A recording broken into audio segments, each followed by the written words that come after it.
Avez-vous un rêve dans votre cœur? Une vision pour votre vie? Avez-vous rencontré des obstacles pour leur réalisation?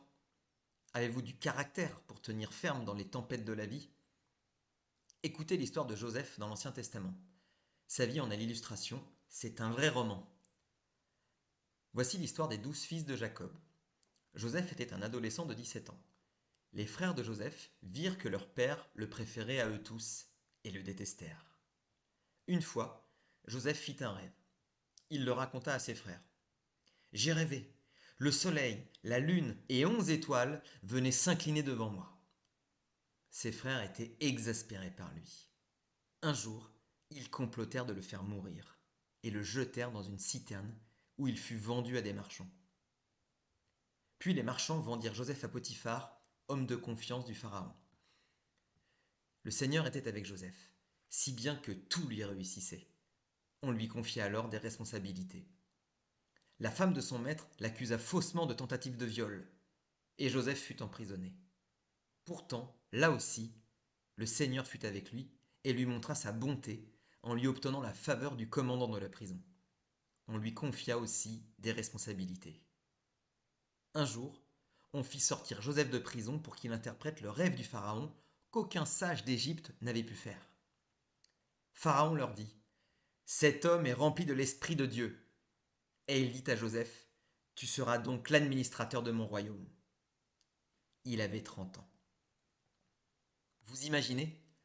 Il aura fallu 13 ans à Joseph pour que se réalise la première partie de son rêve, la grandeur.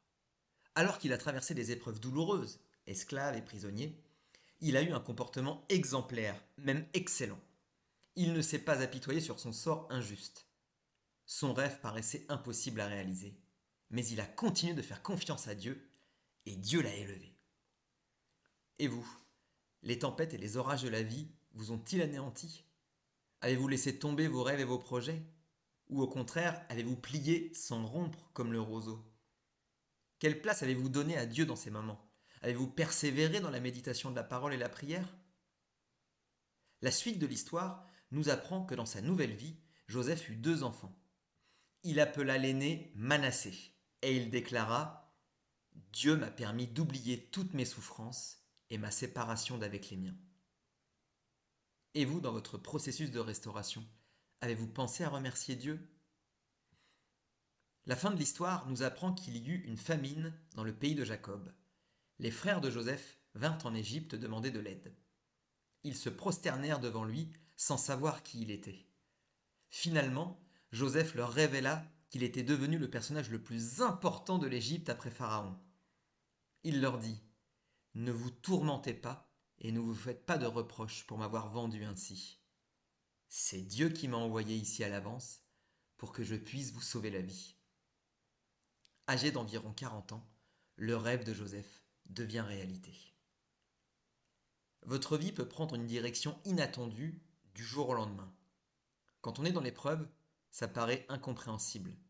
Mais quand on connaît la fin de l'histoire, on voit la main de Dieu. Alors continuez de manifester une force de caractère pour tenir ferme dans l'épreuve. Soyez intègres, continuez de briller devant les hommes afin qu'ils glorifient Dieu en vous voyant. N'oubliez pas que vous êtes plus que vainqueur grâce à Jésus, car rien ne lui est impossible et il veut vous faire du bien.